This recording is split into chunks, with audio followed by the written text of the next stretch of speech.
It's April 16th, 2026, and welcome to episode 127 of the Driving Forward podcast. Whether you're joining us live or listening on one of our 18 platforms, including Wreaths Across America Radio, where we broadcast every Tuesday evening from 4 to 5 p.m. Central Time, we appreciate your support. We're recording this on the 15th, not the 16th. It's pretty rare we're not live. I had some personal things come up and have to be at a funeral tomorrow. And I appreciate our guests coming on today early to record. But, it's pretty rare for us to record. I think we may try this a bit more often. It gives us a lot more flexibility with guests, and we'll still monitor for comments, though, on when this is rolling live. So yesterday, I was at the Minnesota Trucking Association Leadership Summit. There's a lot of discussion on AI and technology. That was actually the foundation of the event. So multiple speakers. Kyle Kotke was the keynote, speaking about how they've applied AI and automation, which really, I think he bundles them together in the same subject as I do. And he talked about his deployment of an optimization tool and a few other things. He did a great job. We also heard from several other speakers as well. But while some of us in tech think the AI discussion is far and wide, and it's been, beat to the ground, over the last few months, I've begun to tell there isn't enough education out there for all the users, all the companies, and it's this wide pendulum swing of people who actually understand it and people who have no idea what it is. And I actually can apply that to technology as well. So moving forward, and this goes back quite some time that we've thought about this, but it's really become evident at the last few events I've been to, probably the last three, where large fleets and small fleets come together and talk. And in a room of 120 people, it was mostly crickets about people who are using automations today. So I look forward to helping fix that, helping fix the education and what AI actually is and how it can apply to companies and what's safe and what's not safe and what are the actual facts behind it, because there's a lot of misinformation that's out there. Other things coming up here soon, if we can pop that up. Next week, Mike Solars and I are at National Tank Truck Carriers in Baltimore. Looking forward to that one. It's my first time and Mike's first time attending. We do a lot in bulk, so we're going to visit a number of different people that we know there. But if you're going to be there, reach out. We'd love to chat with you. I think I fly in Sunday night and fly out Wednesday afternoon. I think we also have a few other things going on next week, right? I think the following week, I guess, Broker Carrier Summit. I got to talk to Jason about Broker Carrier Summit. We have Robert Bain at BCS in Kansas City. I lost count on how many. This is the first BCS that I'm not going to make it to. So I'm a little sad about that. I was just talking to Charles Gracie about that yesterday. So a little sad I'm not going to make it. It's one of my favorite events. So big rigs for little kids golf tournament. Susan Mayo will be there. Ooh, we have signs for everything. So Susan's going to have a hole we're sponsoring at that in Tennessee.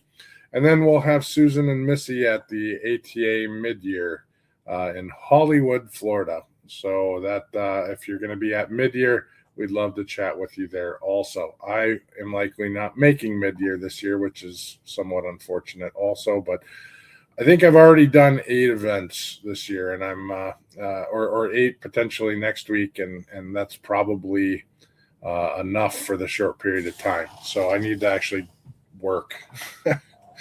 So this week, I'm joined by a man who spent more than 25 years proving that real leadership in trucking is not just about making noise. It's about building something that actually works. And I think I've known him a good portion of those 25 years as well. I was trying to place back when I met him. So, but Jason Nesbitt is the president and founder of Trucking Proz. Trucking Proz is a Wellington company, and his career has shaped operational excellence. It's really been shaped by operational excellence. It's disciplined growth and a deep understanding of what it takes to move freight at a high level. From truckload to cross-border logistics to refrigerated freight to hazmat, warehousing, supply chain management, Jason has built his reputation by creating strong teams, solving hard problems, and building organizations that perform under pressure. What makes Jason stand out is that he does not just talk about service, culture, and execution. He's lived it. He's built it from the ground up, led with vision, and developed a company known for quality relationships and results across North America. So if you want to hear from someone who understands both the grind and the strategy behind building a great transportation company, this is a conversation worth listening to. So Jason, welcome to Driving Forward. Thanks for having me, Nate. I appreciate it, and a very kind welcome. Thank you. No problem. This is quite some time in the making. So I'm going back to a few folks that were quite some time in the making over the last few episodes. So it's really great to have you on. Thank you. So let's dive in first. A little bit about your history. What pulled you into trucking? Let's just start with that. What's your background and what pulled you into the industry? Well, I grew up in the suburbs of Chicago, and my folks actually were in the warehousing and logistics business. And I kind of knew from a very young age I wanted to be an entrepreneur as much as I knew about it at that point in life. And I went to originally I went to play in the NFL. And when that didn't work out, I actually had to be into the real world, right? So I used my degree in business and concentration in logistics. And I started out in the industry actually in IE for UPS, and was there through a very short period of time after college, and just found my way into the truckload space. And truly, I started as a dispatcher and moved into logistics. So I started at the ground floor and just kind of worked my way up and around, and just tried to be a sponge and learn as much as I could. I got handed the keys to an operation when I was like 23 years old, 22. Said, "Here's my phone number. Call me if you run into problems. But the business is losing $50K a month, and I need you to fix it." And that was my very first challenge in how I got indoctrinated into the truckload market. And that's where it kind of all started. But roots go all the way back to childhood and being in a warehouse and watching trucks bump the docks and some of that. So it's been a long time. I appreciate that. And you're one of the few people who get the good shot at the NFL. So, that's something to carry. I know a lot of us wanted that and didn't get there. So, yeah. So at least you got the shot. I've talked with a few people about that. And I was going back. I mean, you're formerly with TransX amongst a couple companies. I think that's where I met you, is when you were maybe around 2010. So it's probably known you about 16 years. But yeah, absolutely go back and have stayed in contact, at least at some level, with you over that whole time. So it's been a journey, and a good journey as well. You have similar story at that young age of kind of being given the keys of an organization and said, "Here, fix it." I had a similar one myself. So very young age and trying to fix stuff that I was learning as I went, but I was scrappy. And that's what brought me where I am today, I guess. So, likewise, I think that's why I'm where I'm at today, right? Because I wasn't afraid to get wasn't afraid to learn. I wasn't afraid to ask questions. I wasn't afraid to make mistakes. It's just how I was going to learn from them and be able to retain information, and also really focus on being a good human being and being a leader, right? Through that, and having that humbleness, I think really helped accelerate that journey. And we're very similar in some of our paths. Yeah, absolutely. Let's dig in a little bit about the origin story still. So what made you fall in love with the industry? You said your parents were involved in it as well, but what was kind of the deciding factor for you that this was the space for you? So I had gotten my CDL when I was 18 years old and did a little bit of work in the summers, driving home daily, but I just fell in love with, it was probably the big trucks early. That was, to me, really awesome. But as I got into it, it was the quick pace, and every day was different. And you had the ability to impact people's lives, because what I really learned quick in this business was it's about relationships. And I knew that as a youngster, right? But drivers, to me, are the key to success. And there was something about it that made me fall in love with it. That quick pace, every day is different, all these challenges. And quite frankly, if you're not good under pressure in this business, especially from an operational standpoint, you're probably going to struggle. And I hate to say it, but I love pressure. Sure. No, I mean, that's the competitors that we both are. You know, going back to young ages, I always loved competition, and I love the challenge, right? So right.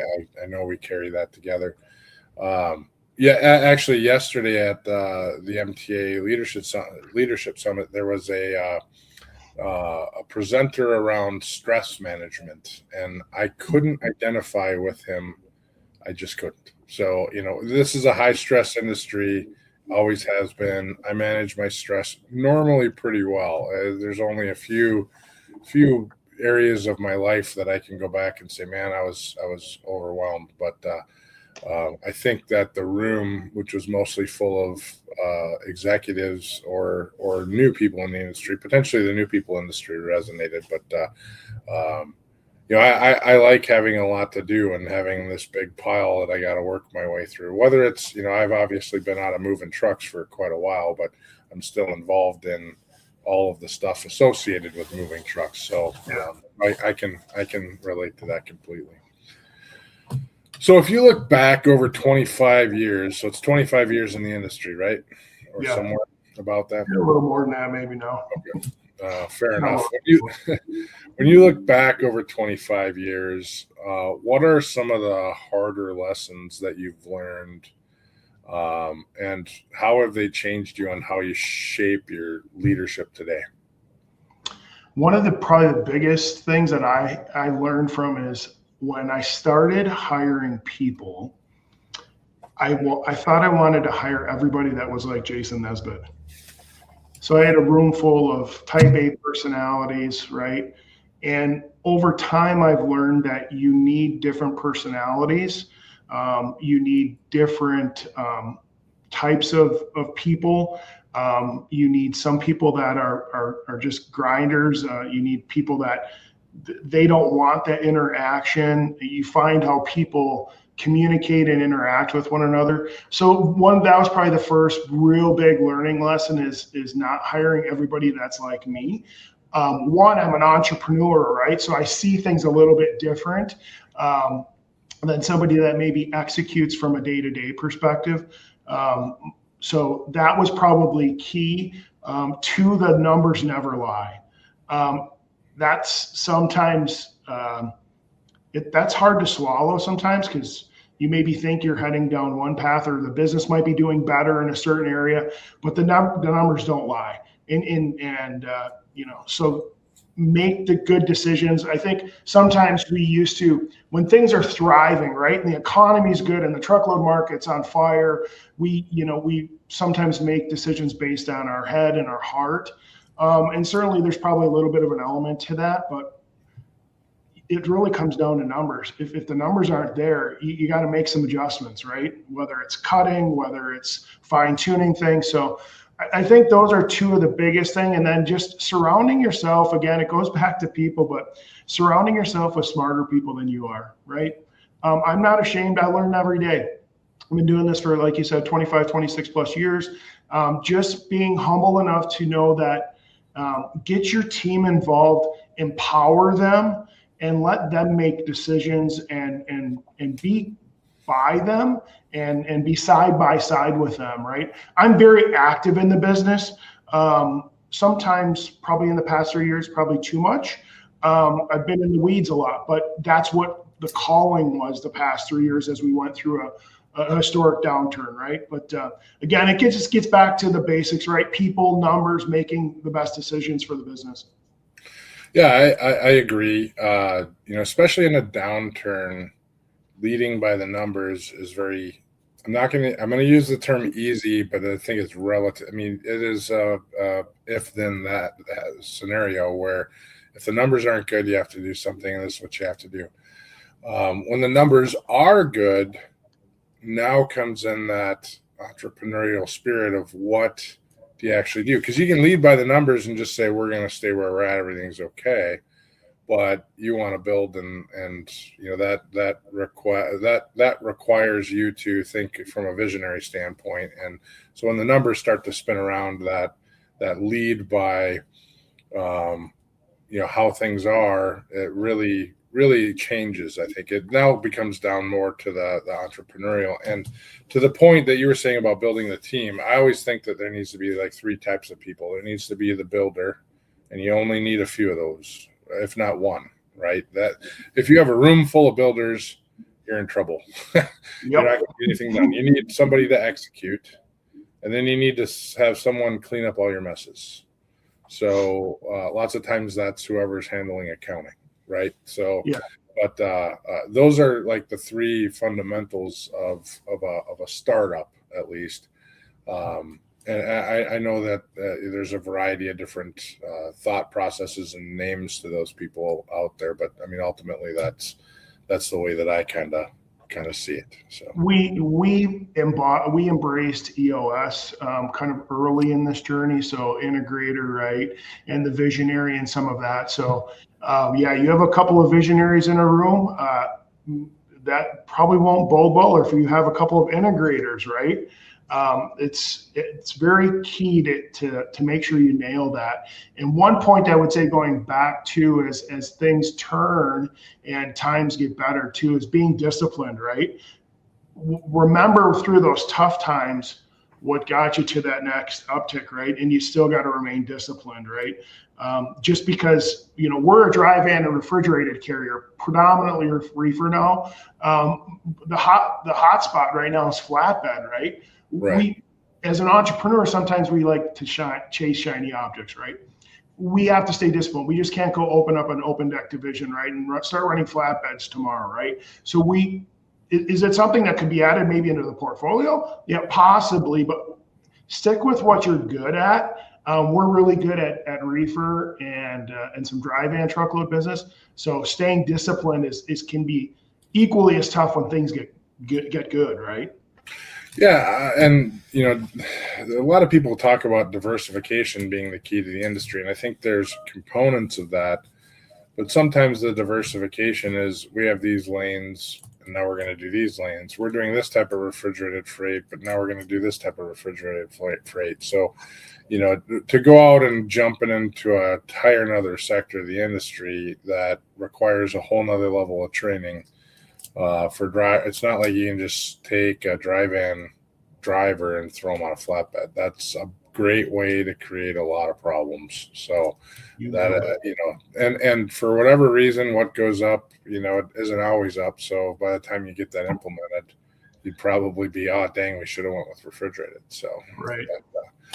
So now I remember when you started Trucking Pros, and that's probably where this question comes from, but what does a person have to believe about themselves to start with almost, you certainly didn't have almost nothing, but I'm going to state it that way, to start it with almost nothing and build something substantial. So you're much more of an operation than when you started with. And, when you were coming out of your previous employer, you're like, I'm going to do this on my own. I'm going to build this up. So what do you have to believe about yourself to do that? It's a great question. Being an entrepreneur and starting something from scratch is, it's daunting. You have to know how to grind. And I'll be honest with you, even when you make that leap into entrepreneurship, there's still time and days early, and even now 8 years into it, there's times and moments when you'll doubt yourself, right? I'm human. I put my pants on just like the next guy does. You think you're tough until you have 100+ people counting on you on Fridays. And it is, we just came through 3 extremely tough years. You got to be able to know how to grind. You got to know how to be able to put a smile on your face when you're really hurting. I hate saying it, but like, fake it till you make it, right? But it just takes a lot of courage, but it also takes a humbleness to know that you are going to find people through that journey that you are going to have to call on, and you're going to have to reach out to, and you're going to have to raise your hand. And sometimes that's not easy for people that are business owners or to do that, right? And ask for help. My biggest thing, and we can talk about it offline, but my biggest thing is you got to have faith too, right? Sure. I know that's not necessarily tied to trucking, but I have a lot of faith, and that's really what's pushed me through my 8-year journey. Yeah, and there's nothing wrong with talking about it. So, we kind of go everywhere on the show. But I think, the foundation of how you treat people and whatnot, and I know you have relatively well. So I think, that ties to this business quite well. So I think when you have a foundation for your morality and how you interact with people, I think that sets you slightly above bar than someone who does not slightly, quite a bit above bar across those that are coming in and haven't developed that yet. I don't think you get into this industry and grow a successful company for 10 years without developing it somehow. I think it has to, because you're working with too many people, and just, your drivers alone, when you start getting into dozens, 10, 20, 30, 40, 50, 60, you're dealing with so many different personalities that you have to build that core out. There was a post recently by Wasim Manever. I don't know if you know Wasim or not, but Wasim mentioned today, right now, and this, I just pulled it up. I wasn't planning on talking about this, but based on what you said, he wrote this yesterday. So it says, right now, today, someone will register an LLC. They'll probably drain their 401k, likely against the advice of their friends, parents, and maybe even spouse. They'll completely disregard one of a million doom and gloom versions of reality they could have chosen to be hyper-focused on. And 10 years, many late nights and early flights later, they will be peppered with the must be nice comments. So he says, then for myself, I feel more at peace being less must be nice and more you deserve it, keep killing it. So that's to the point of those who ignore 9 out of 10 businesses fail. Actually, in trucking companies, I think it's higher than that. Nobody makes it 5 years, et cetera, et cetera. But that post from Wasim kind of resonated with me. That is it in a nutshell. It's awesome, because I do hear that. And they don't understand the late nights, waking up at 3 a.m. thinking about how the business is going to operate the next day, to, whether it's financial struggles, whatever the case may be. I was in the office, Saturday and Sunday this week. Not because I necessarily had to be, but I wanted to be.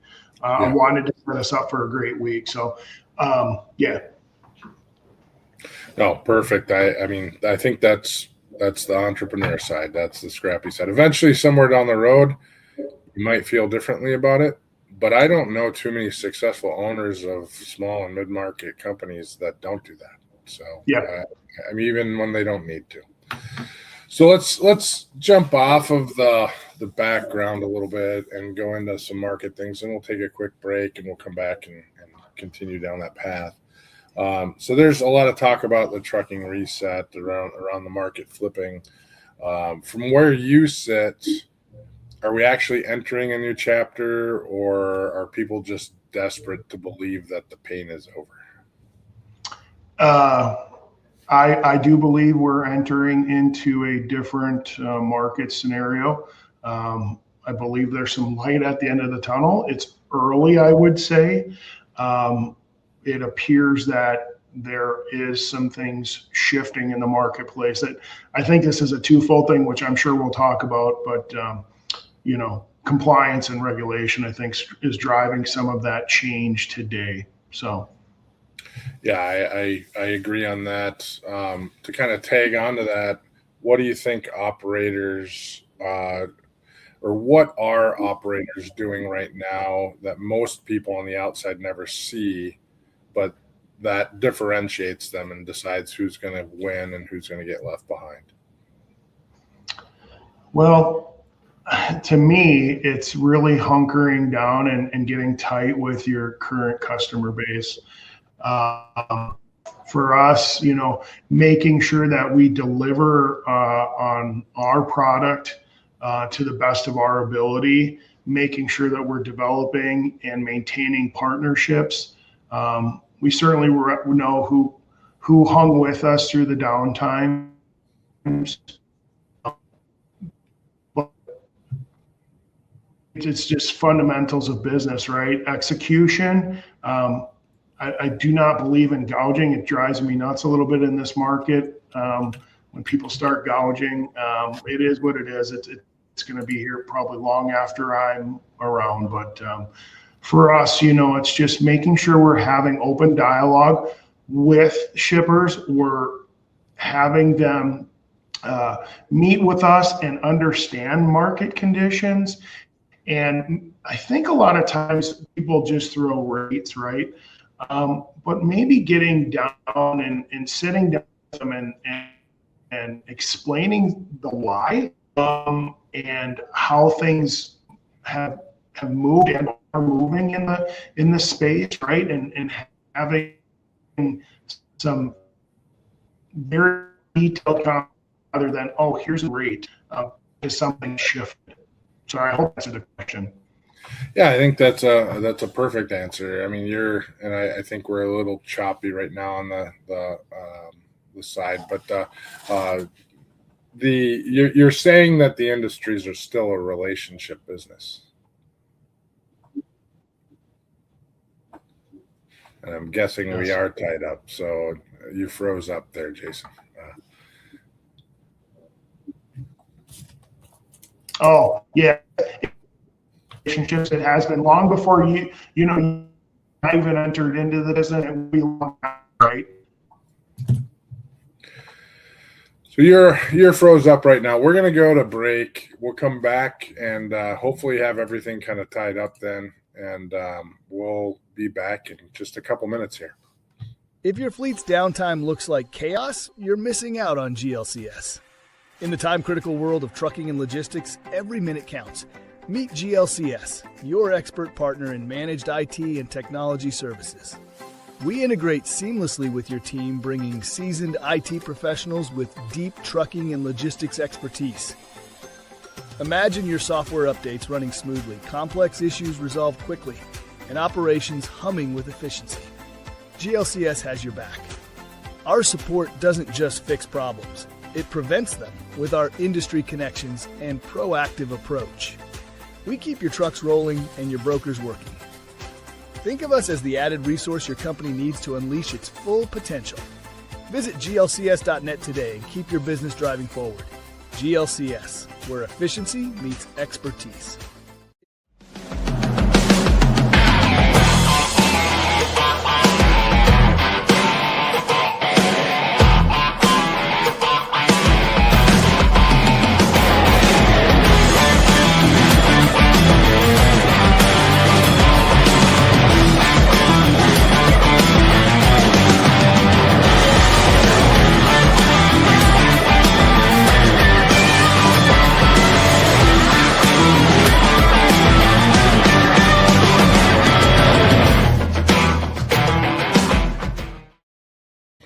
And we're back, and Jason's back, so that worked out. Oh no, that's okay. It was just at the very end. I think the last thing where I lost you was when I said this is actually a relationship business. So yeah, it's that was in place before you and I even got in the business, and it'll be long after, right?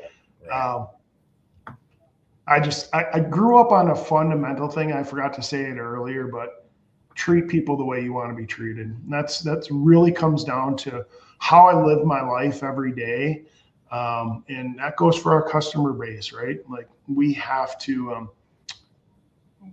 have those partnerships, and we've got to be talking and communicating and laying strategy and some of that. So yeah, I've learned that, and I live by that. And the few times where I've made an exception, I usually kick myself for some reason or another. So, and that exception can come about for nothing other than I'm tired, I'm tired, and it's an important fundamental. So, so you were talking about the last 3 years in the down market.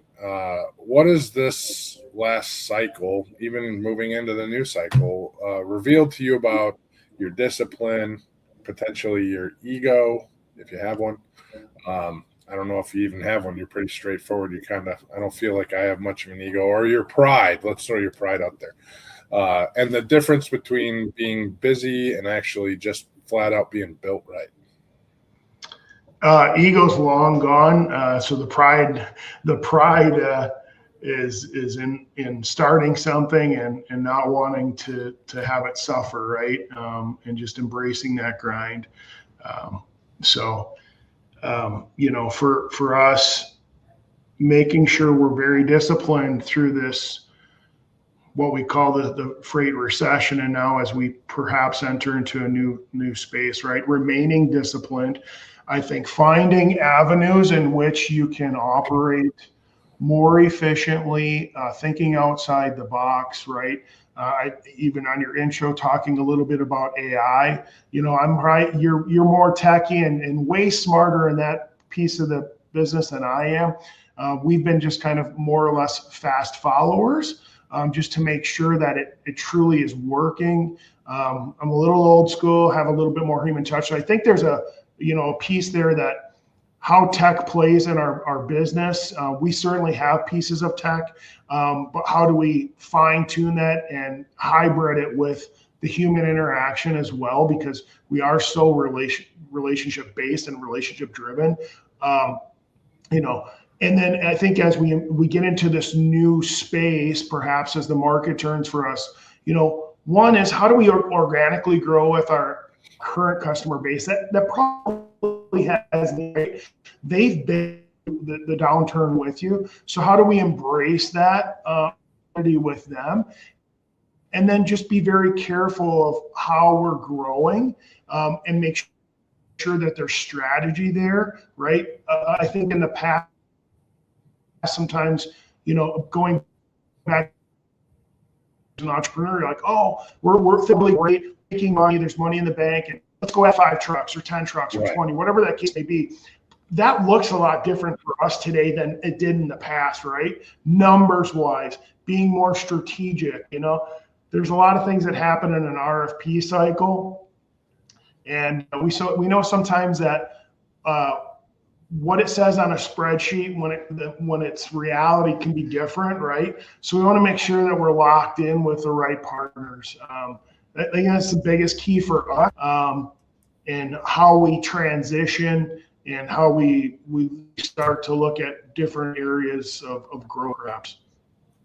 It makes a lot of, I think everybody got a big education over the last 3 years. And even those that thought they were most educated still got a newer education and learned a few things. And certainly those that operate by there's cash in the bank, we're good to go. They're the ones that are potentially in a bad spot if they're they might not have even made it through. So, there's if they're still alive, right? Right. So if they made it through, they're probably well established and had a good war chest. But you definitely can't run this business anymore. What's fuel at? 560? 560. Yeah. You can't run without having intention in the right place today. So flipping to the compliance. So the FMCSA enforcement and what they're looking at is becoming a bigger part of everyone's conversation. The 60-minute episode that was talking about super ego. I'm sure you watched it. I'm sure probably the majority of the people that are listening have watched it. But that just focuses. We're now getting national attention on things, and people. Unfortunately, there are some folks out there that kind of say, "Hey, this industry is an absolute disaster." I don't think that's necessarily the truth. I think that there's some things that need to be fixed, just like any industry. But do you believe the industry is prepared for tighter scrutiny, or do you think that a lot of companies are about to get hit kind of with reality?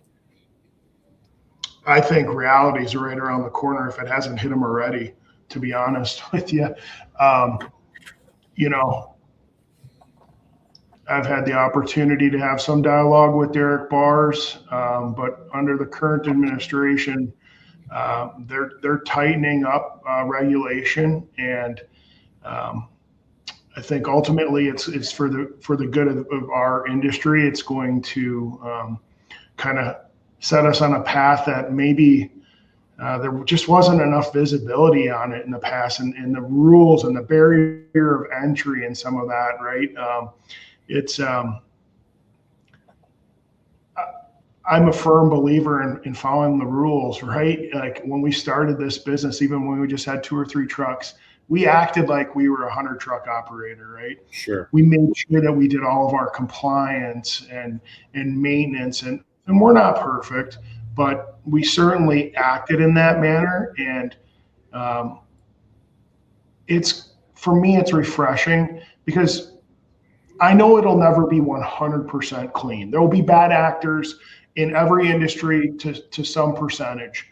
But if we can somewhat play by the same rule book, it's healthy for our industry. It just got out of control. Yeah. And if you look at I think over the last 6 years, a lot of stuff has gotten out of control, and it's far beyond just transportation. We're just finding it at how it's exploited, and we're able to uncover things honestly due to technology now more than ever before, and that's what's really shedding the light on some of these things and causing action. You look at accident data, for example. Accident data was significantly down in the past. So, and we've made decisions as an industry to do things that potentially became more problematic. And now, the question is how many bad drivers are on the road? How many should not be on the road at all? How many went through a CDL mill and shouldn't even be driving? And Rob Carpenter, who was on the 60-minute episode, he's a great guy to follow. But he posts all kind of videos. So does Adam Wingfield. So does a variety of other people. And I'm appreciative about that. So when as enforcement gets tougher, who do you think is going to feel it first? the non-compliant carriers that decided to bend the rules, right? If you're going to cheat, it's just a matter of time. And that goes for every facet of life, right? Like if you're willing to play the game, you got to be willing to pay, right? I embrace it. I love it. We're doing things even different here. We're on a mission right now to have every single driver and everybody that's sitting in this office here have a TWIC card, right? So our customers know that we're in compliance and we really mean business, right? We want to set up ourselves apart from the competition, right? So it's different ways like that the cream of the crop will rise, and we hope that our customers and future customers see that, right? But if you're willing to cheat, like we see this in all kinds of things in our business, right? You got employees that are true employees driving tractors, but they're 1099s, right? Like, right. Okay. I've known some guys that actually did it. They've called me. I said, I don't believe in the way you're doing it. You're going to get caught, and the penalty is going to be severe. And I took one of those calls about a year ago, a guy in Georgia, and he's like, they got me. And I said, yeah. And it was hundreds and hundreds of thousands of dollars in penalties, sure, right? And interest and so on, right? So for me, I embrace it, right? Do things the right way and good things will happen to you, right? But if you want to cheat the system, you got to be willing to pay, right? Yeah, absolutely. If you're going to cut corners, then eventually you're going to cut that corner a little too sharp and you're going to have problems. And I mean, these are not practices that are, in that particular case, that practice has been around my whole career. I think it's just getting more light to it.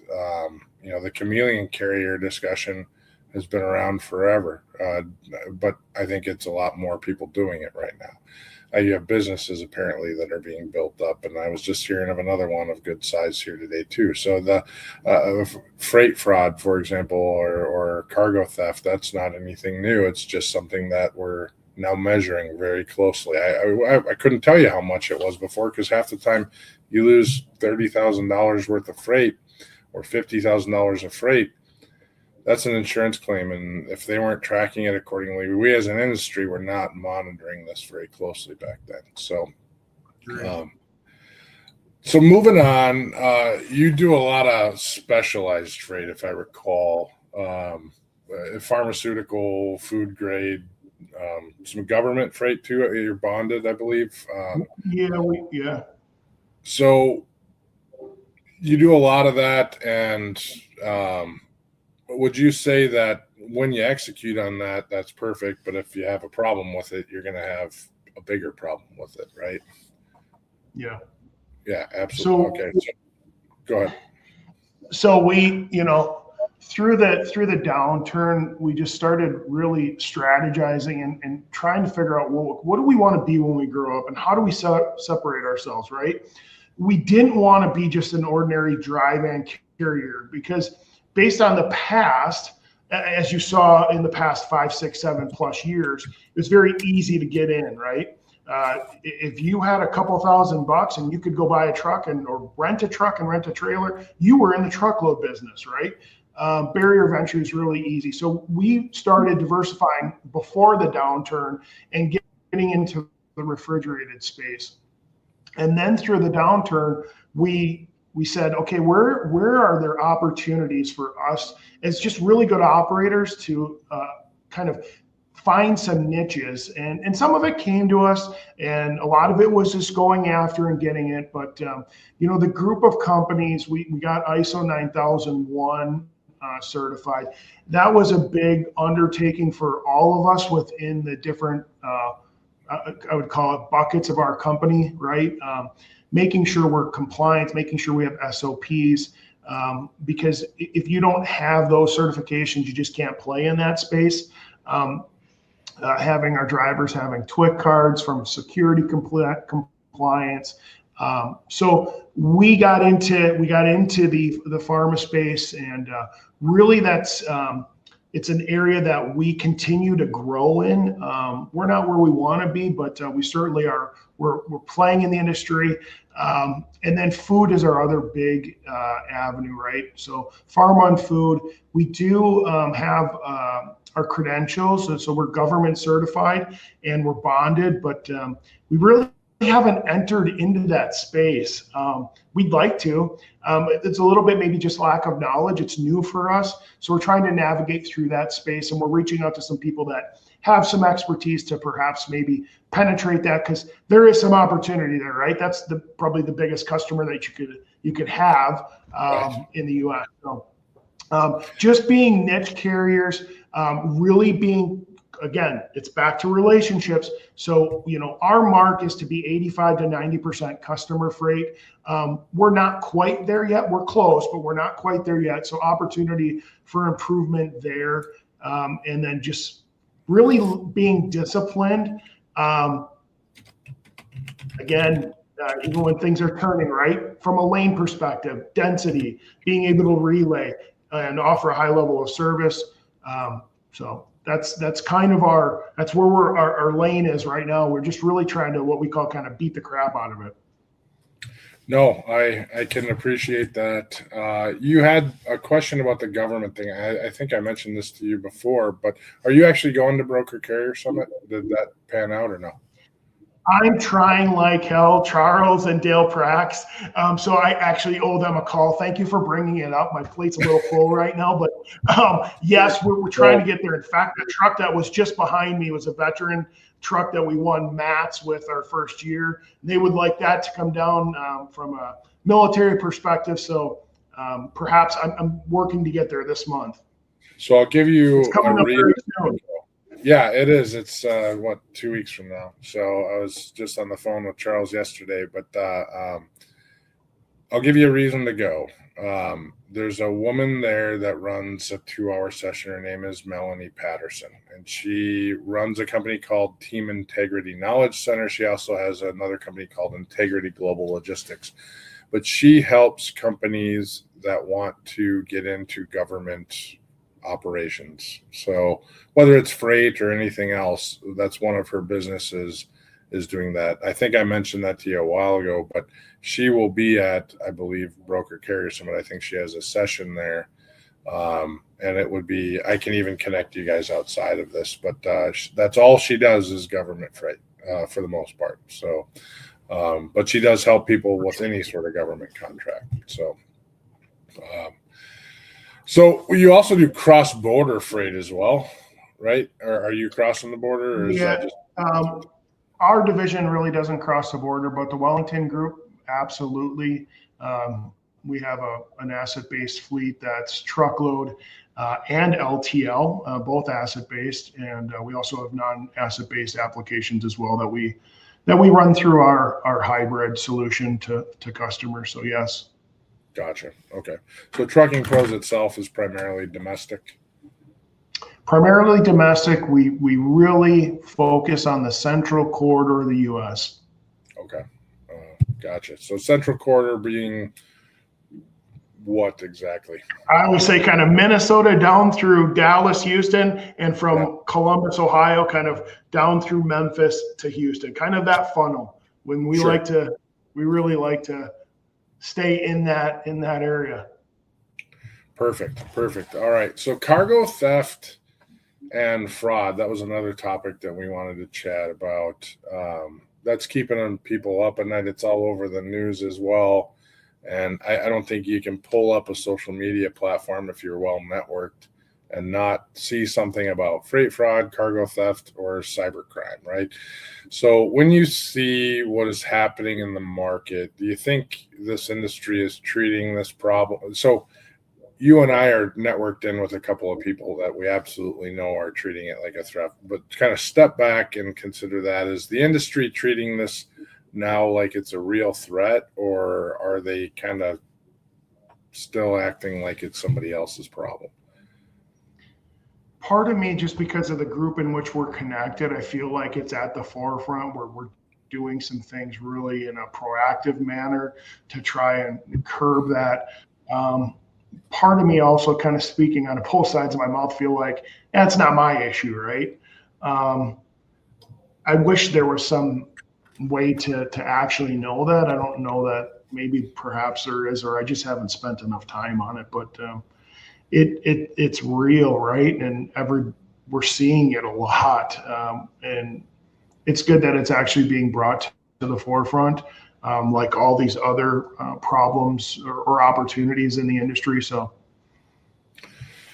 No, absolutely. And I think, you getting the TWIC cards for driver, that's a Dale Prax model 101 there. So if that wasn't his idea and you came up with it on. I will give credit to Dale Prax for that one.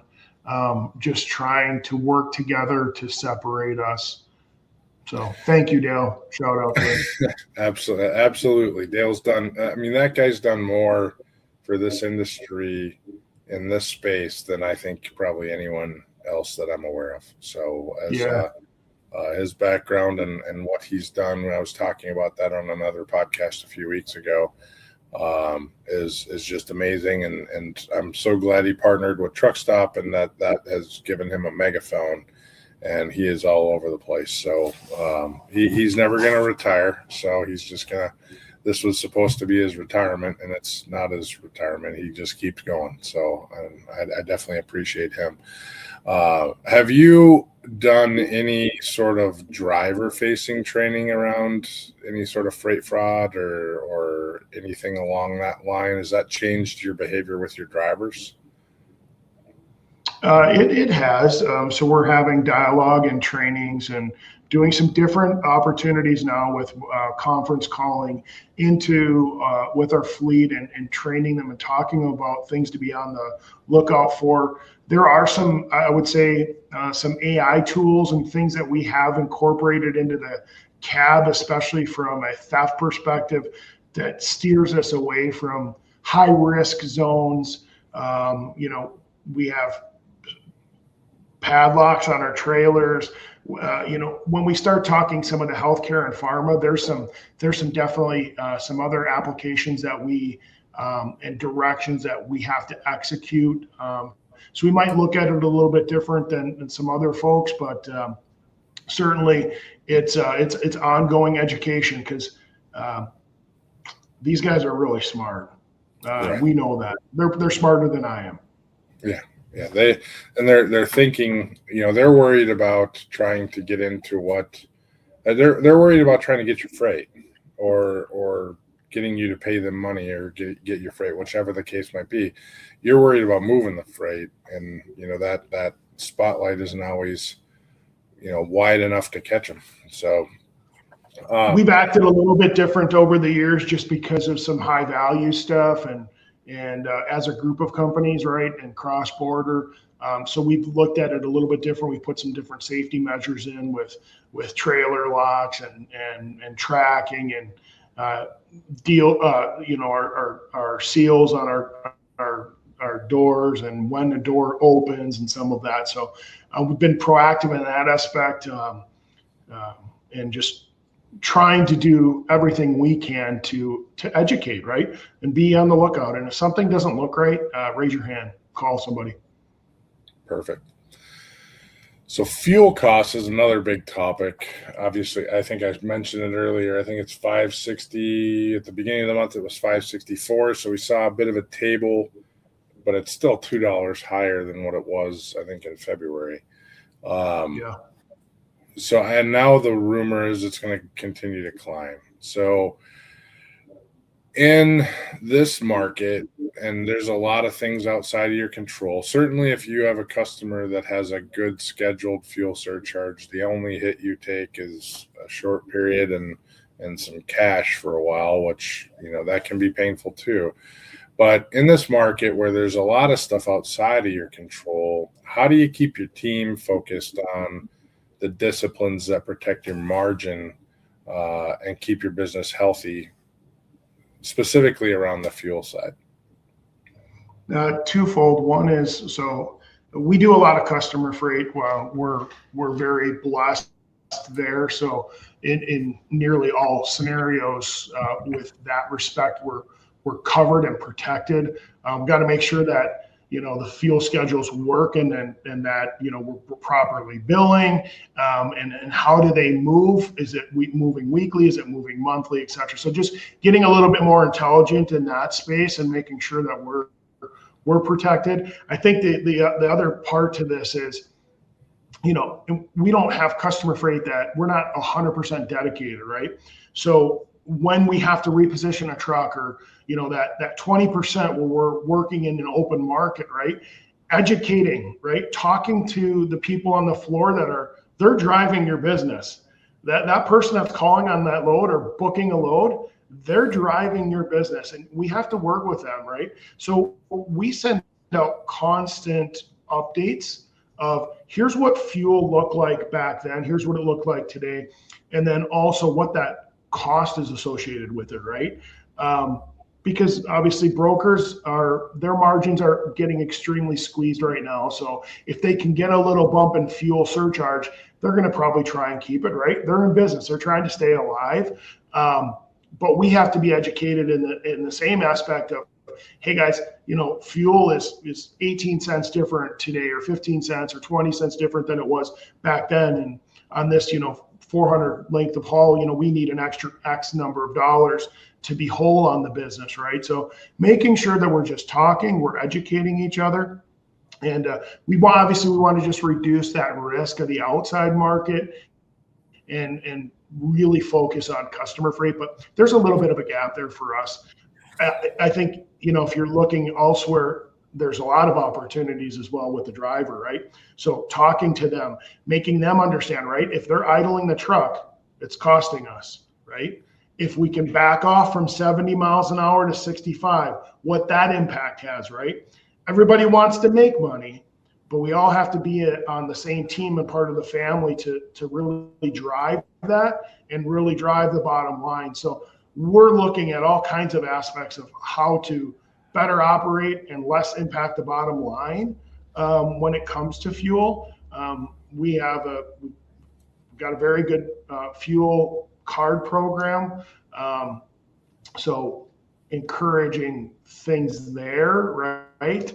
But I do feel for the small guys that maybe that they don't have that opportunity to buy fuel at a discounted rate, or have the customer, they're broker dependent, right? I think those guys and gals, those are the ones that really probably feel this the most. And you're seeing a rash of bankruptcies. Unfortunately, nobody likes to see it happen. It hurts my heart that they're the ones that really being impacted. And I think with the fuel increase, you definitely see good operators just buckling underneath it, and not everybody should own a fleet. Not everybody should run independently. They might be a great owner operator if they ran for somebody. Some of the best owner operators go out and get their authority and don't make it. So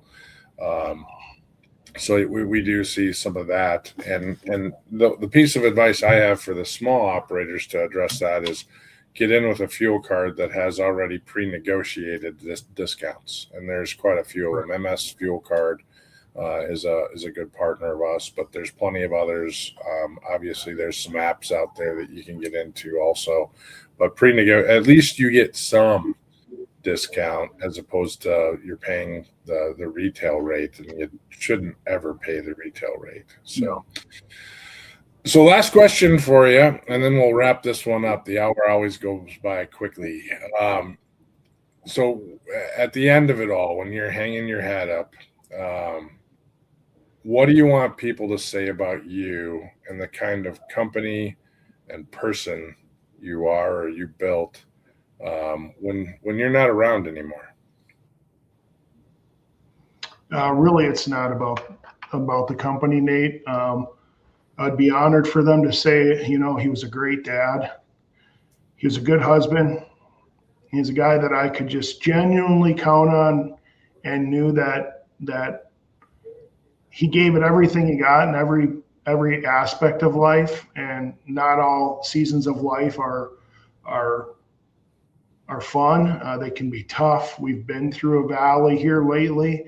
And I think probably hanging over all of that is he was just a man of faith.